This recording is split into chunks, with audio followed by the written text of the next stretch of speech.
thing that has ever been introduced into this country, and it's built upon a Tory lie and a Tory trick. The lie is that people don't deserve a home and they don't deserve benefits, and the trick is that they're out to divide us between neighbour against neighbour, people who are in work against people who are out of work, people who are disabled against people who are not disabled.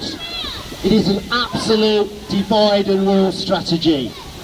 It's not about money. It will not save any money or cut any money from the welfare bill, because anyone forced out of their home that goes and lives in private accommodation, it will be more expensive. So what's it about?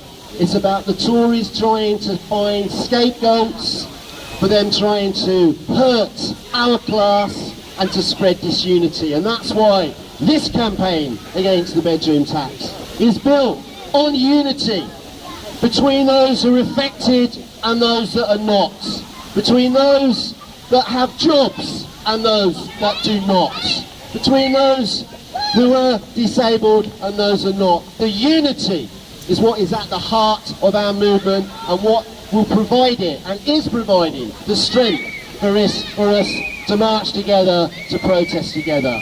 I want to just refer to something that was hosted just last Saturday in Manchester, the bedroom tax hearings by the United Nations.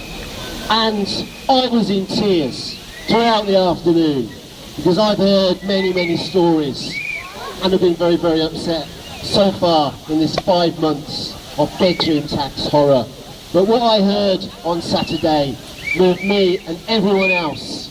And the reason that people told their stories in full was because they thought for the first time somebody would be listening, and it took the UN investigator to come from Brazil for people to feel that they were listened to. And she has listened across the country and came to her conclusions. And the conclusions were, for the United Nations looking at housing in this country, that things have gone backwards, that we used to have a good, relatively good housing provision, especially in the social sector. And if you compare United Kingdom with the United Kingdom, things have got worse, and that is a fact. The Tories didn't like this. The only person they could find in the whole country to come out and defend the bedroom tax was the chairman of the Conservative Party themselves. Nobody else has defended it, because we all know it's a disaster and it's wrong.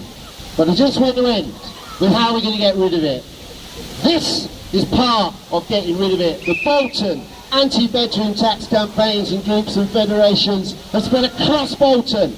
Have now got a no evictions paper policy from the council and a good policy from Bolton at Homes, and we will make sure that those policies of no evictions are going to be adhered to. Remember, nobody in this country has been evicted over the bedroom tax. Nobody.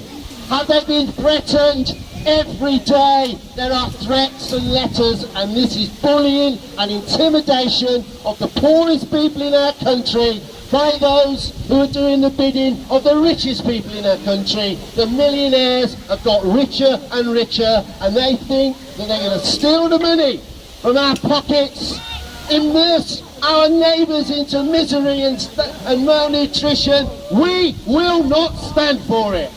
That's why this is an excellent assembly here today. We will be marching, and we will continue to demand that this bedroom tax is scrapped, and that all of those hurt by the bedroom tax financially will be paid back the money. Because we're not going to get rid of it and have tenants with thousands of pounds of debt to pay off for the rest of their lives. It ain't going to happen. And I know that I'm not alone when I say that if anyone in Bolton is threatened with eviction, I will be there with many others outside the court to protest. And if it comes to bailiffs going to people's homes. Not only will I be there, the anti-bedroom tax army will be there, and I would hope and expect that our Labour councillors and Labour MPs, who I'm proud to march with today, will be there too to scrap and axe this bedroom tax.